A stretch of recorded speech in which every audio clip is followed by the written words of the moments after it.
Good afternoon, Jets Nation. Welcome to the Jude Jets Show. And today has been an insane day. I mean, first off, we claimed a bunch of guys off of waivers, and then we released our starting cornerback. So let's just go ahead and talk about all the crazy stuff that has happened today. So let's first off talk about our waiver wire additions. So the New York Jets claimed linebacker Quincy Williams and defensive end Tim Ward off of waivers today.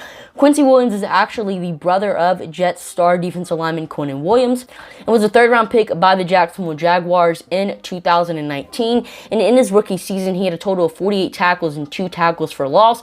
But last season, he didn't do as good as he did in his rookie year because he was sidelined for majority of the season with injuries. And that's kind of been a theme for his career, injuries. He's only played in 11 games in 2019 and only played in 7 because of injuries. I mean, the guy has been placed on IR 2 times, and he's only been in the NFL for 2 years. And I believe his injury problem is why he got released by the Jacksonville Jaguars. But hopefully he can fix up his injury problem. But either way, if he can't, he's still a pretty solid, rotational linebacker for the New York Jets, better than Noah Dawkins, who many thought was going to be our 5th linebacker on the roster. But either way, we reunited him with his brother Quinton Williams, and he's probably going to be some pretty solid linebacker depth for us. And another, signing I was really happy with was Tim Ward. I mean, I know he's only played in 1 game in his NFL career, but in that 1 game, he had 1 sack. In this preseason, he had a Pro Football Focus grade of 91.1, which was 3rd best out of 78 qualified edge rushers. Ward has a ton of potential, and one thing Robert Saleh is known for is turning potentials into a reality. And maybe he can do it with Tim Ward. So I'm very pleased with our waiver wire additions today. I mean, I would have much rather us go. I mean, I was happy with our waiver wire additions, but really wish we would have gone after a guard or maybe even a cornerback. But hey, I'm still pleased with the guys we did add today. Now, we also signed safety Sheldrick Red Wine, who had 1 interception last season and had a Pro Football Focus grade of 45.3 last year. But in his rookie season, he did have a Pro Football Focus grade of 66.4. Now, he's not going to be a starting safety or anything. He's most likely going to be our 4th safety on the roster. Personally, I would have much rather the New York Jets have signed JT Hassel to be that 4th safety because honestly, I'm a big fan of Hassel. I mean, he played fantastic this offseason and has done everything right. He definitely deserves to be on the roster as our backup safety. Apparently, the Jets like Red Wine more, and Browns fans on social media, said he's a solid backup. Hopefully, they're right.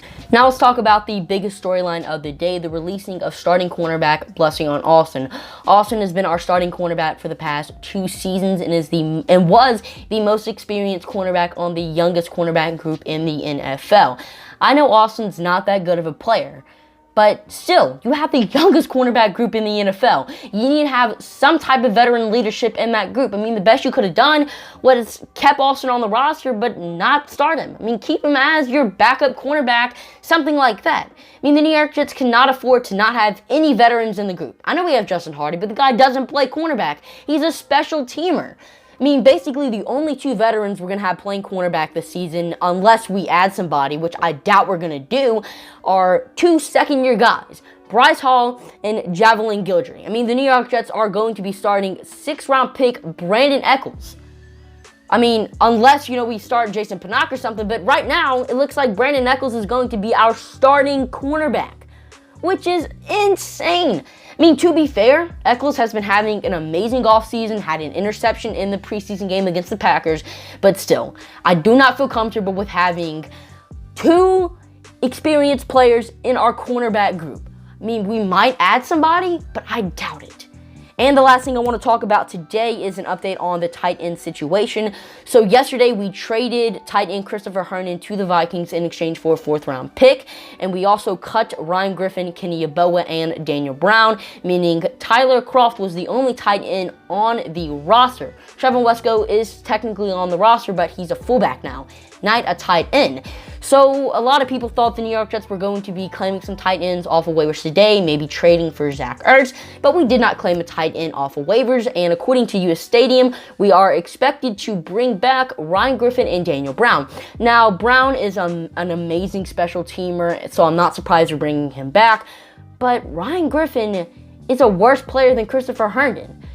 I mean, the New York Jets definitely have to be bringing in someone, because no way we traded away a tight end we were going to keep and then put a player worse than him on the roster. I definitely expect the New York Jets to trade for Zach Ertz and sign Jacob Hollister in free agency. Also, Robert Saleh did say in his press conference today that the New York Jets are going to be bringing in some tight ends, but we're going to get more information about that subject later in Joe Douglas's press conference. So I'm going to be making another video today, probably about who's all on the preseason, as well as what's going on with Jamison Crowder, because he was not at practice today, and apparently he does not have an injury. So maybe the New York Jets have traded him, but no one knows anything about that yet. Maybe we have cut him. Who knows what the New York Jets are doing, but either way, I am definitely entertained and excited about what this team's future is heading in. And that is all I got for you guys today. If you ended up enjoying, let me know by hitting the subscribe and like button. And I'm your host, Jade, signing off for now. See you later. Peace.